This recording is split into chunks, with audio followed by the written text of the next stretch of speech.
नमस्कार प्यारे बच्चों, आज हम क्लास 10th का तीसरा चैप्टर शुरू करने जा रहे हैं जिसका नाम है pair of linear equation in two variables. इसको हिंदी में कहते हैं दो चर वाले रैखिक समीकरण।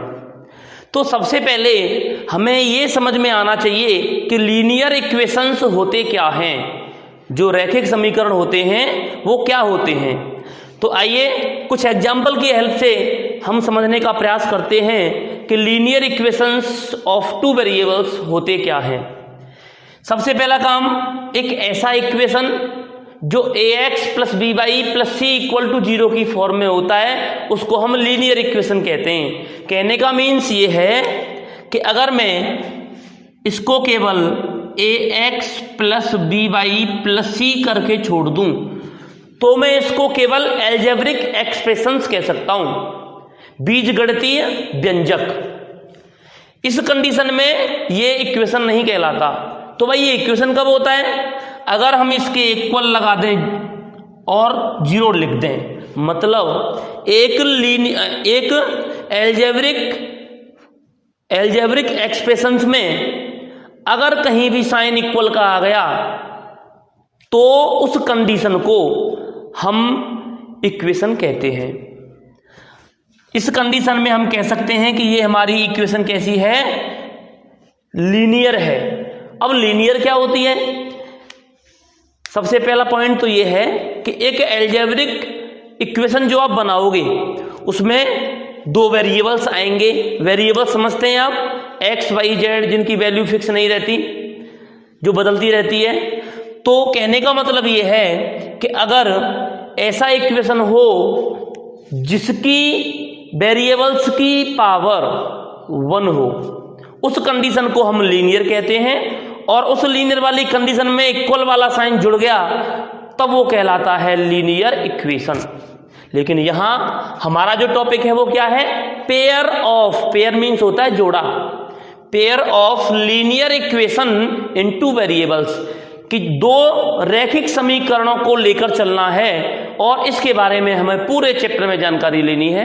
सबसे पहला टॉपिक हमारा इसमें आएगा ग्राफ का, कि ग्राफ कैसे बनाते हैं। उसके बाद कंसिस्टेंट इनकंसिस्टेंट क्या होता है, या फिर दो इक्वेशन दे देगा और आपसे पूछेगा बताइए ये इक्वेशंस जो हैं यूनिक सॉल्यूशन रखती हैं या इनफाइनाइट मैनी सॉल्यूशन रखती हैं या फिर नो सॉल्यूशन रखती हैं, इनके बारे में जानकारी देगा। इसके बाद स्टेप बाय स्टेप हमारी एक्सरसाइज बढ़ती जाएगी।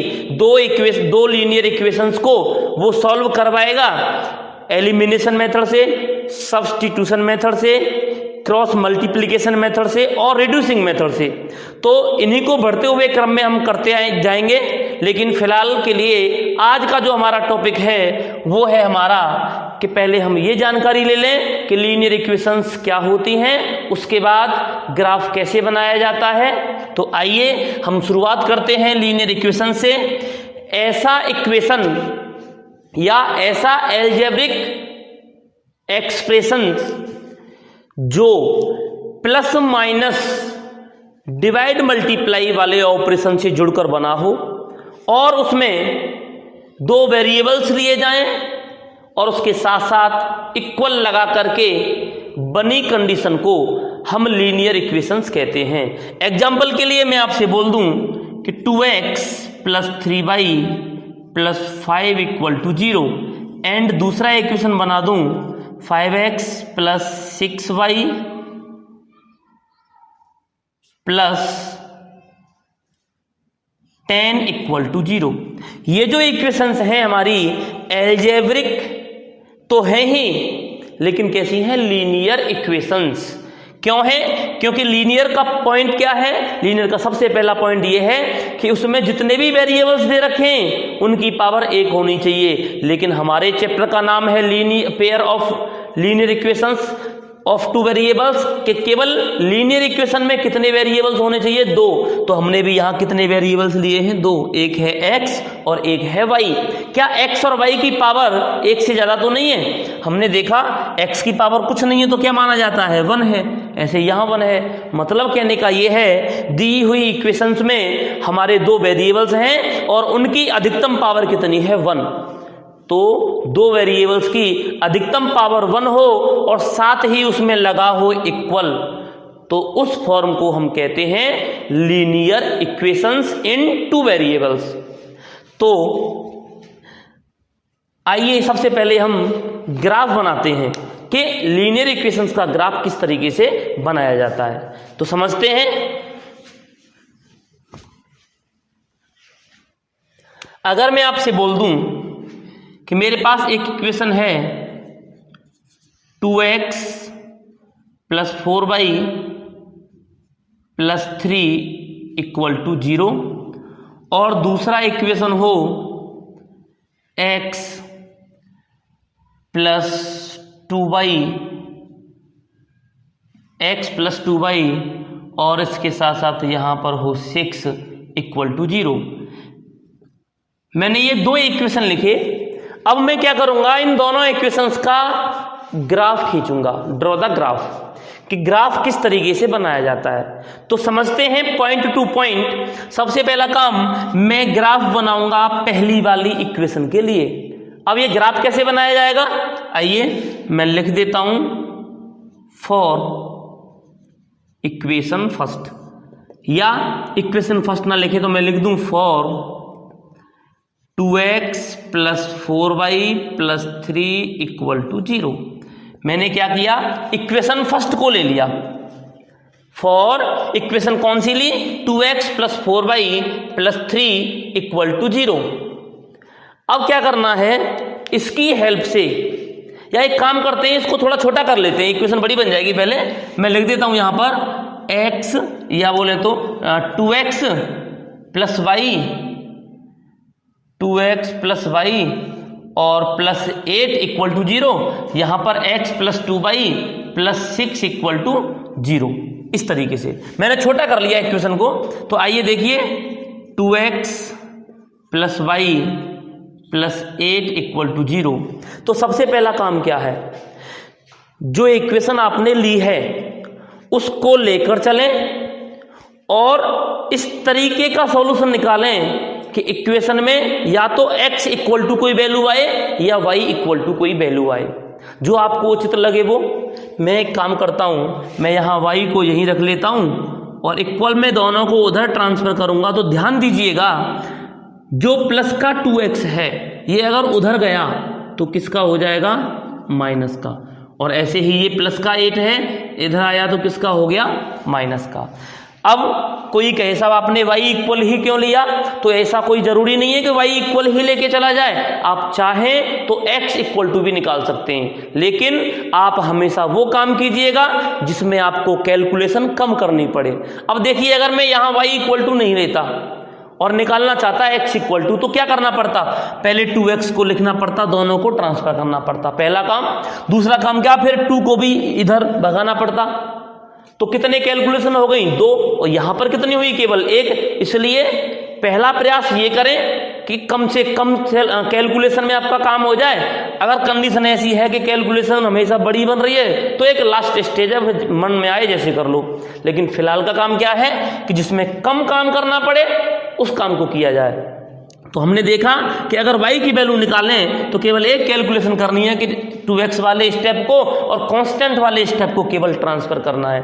अब देखिएगा, इतना करने के बाद मेन इक्वेशन ये है, और ध्यान दीजिएगा यही मेन है। कैसे करना है कि y = -2x - 8 है, तो यहां जो इक्वल में है, कौन है इक्वल में, वेरिएबल्स x, तो पुट कर दो x = अब बोले साहब x = क्या पुट किया जाए, ऐसा कोई फिक्स नहीं है कि x की वैल्यू याद करी जाए या रट के लिखी जाए, कुछ नहीं, आपका मन करे वो लिख लो। लेकिन ऐसी वैल्यू रखो जिसको रखने पर हमारा y का जो मान आए वो ना तो ज़्यादा बड़ा आए ना ज़्यादा छोटा आए, मतलब ऐसा आए जिसको हम एक ग्राफ पर रिप्रेजेंट कर सकें।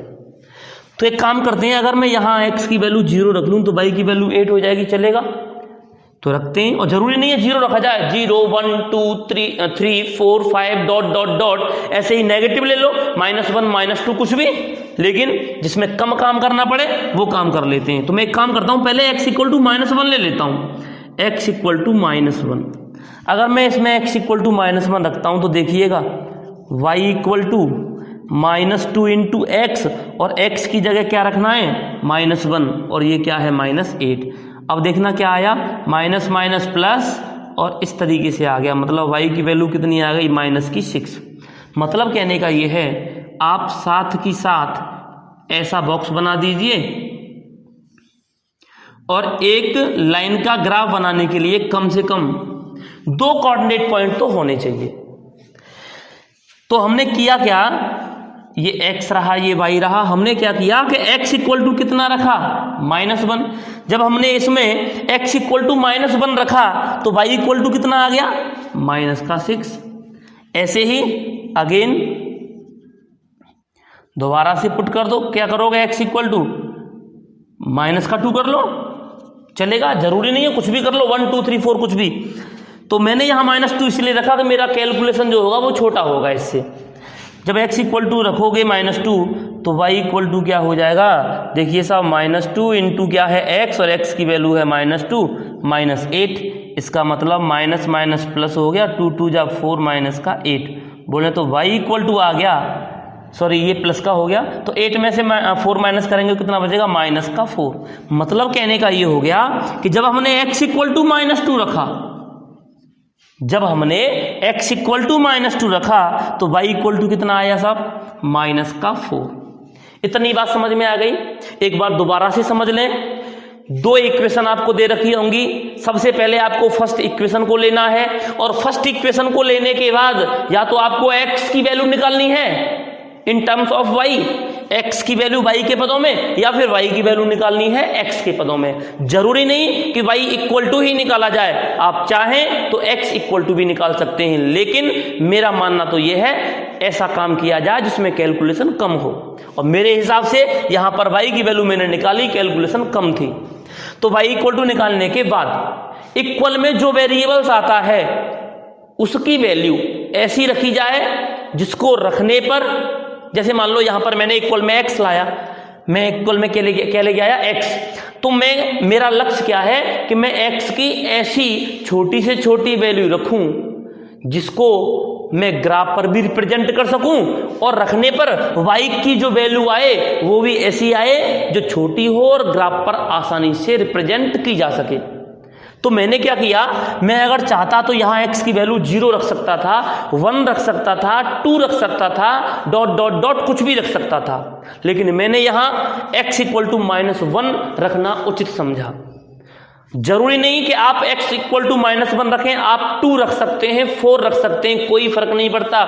कोऑर्डिनेट पॉइंट अलग हो सकते हैं, लेकिन ग्राफ की कंडीशन, ग्राफ हमेशा एक सा होगा।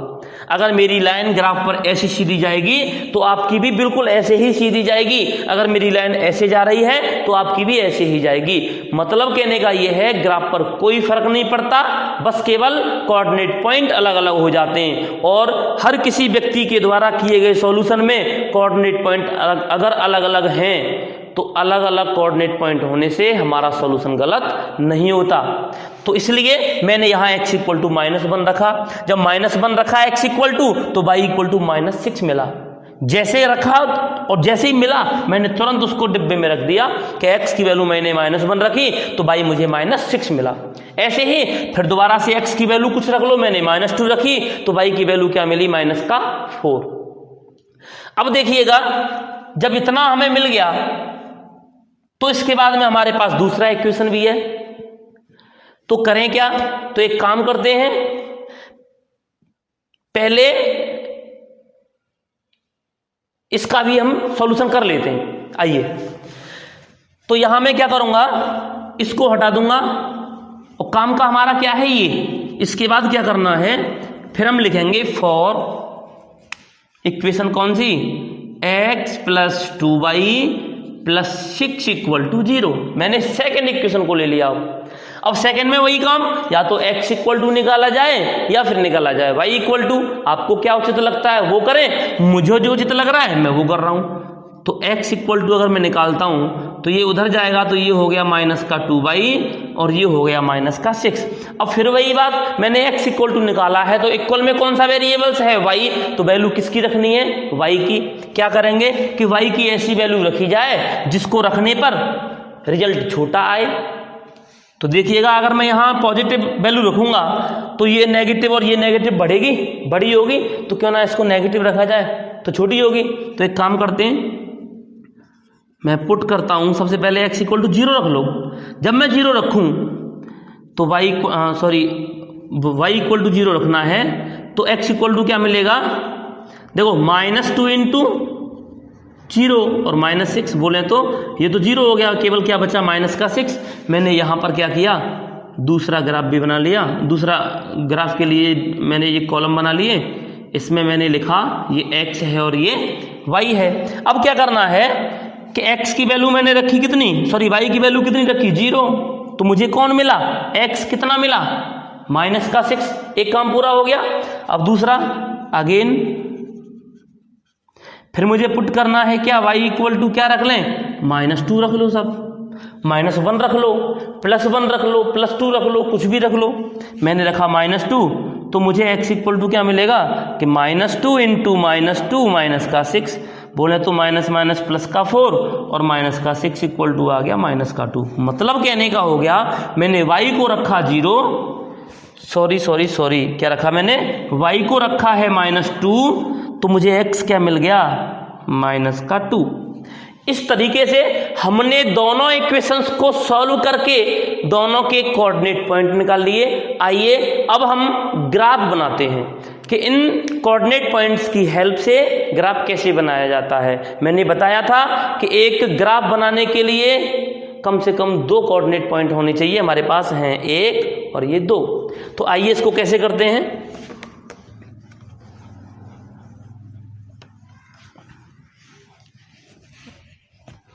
देखिएगा आप स्केल की हेल्प से कीजिएगा इसको। देखते हैं, इस तरीके से हमारा ये ग्राफ होता है। ये पूरी की पूरी कहलाती है एक्स एक्सिस और ये होती है हमारी एक्स डैश एक्सिस। आपने इसको 9th क्लास में अच्छी तरह से पढ़ रखा है। ऐसे ही ये होगी हमारी वाई एक्सिस और ये होगी हमारी वाई डैश एक्सिस। जहां पर एक्स एक्सिस और वाई एक्सिस एक दूसरे को इंटरसेक्ट करती हैं, उस पॉइंट को बोला जाता है ओरिजिन, मूल बिंदु। इसका मतलब अब करना क्या होता है, यहां पर हम एक काम करते हैं, हमारे कितने पॉइंट दे रखे हैं, अधिक से अधिक एक्स की वैल्यू और वाई की वैल्यू का मान कितना है, 6 है और कम से कम 0 है। इसका मतलब कम से कम 6 तो आ ही जाएं। तो 1 हो गया, 2 हो गया, 3 4 5 6 7, मैंने एक एक्स्ट्रा बना लिया। ऐसे यहाँ 1 2 3 4 5 6 7, ऐसे यहाँ 1 2 3 4 5 6 7, ऐसे यहाँ 1 2 3 4 5 6 7। आइएगा, थोड़ा ये दूर बन गया, चलेगा।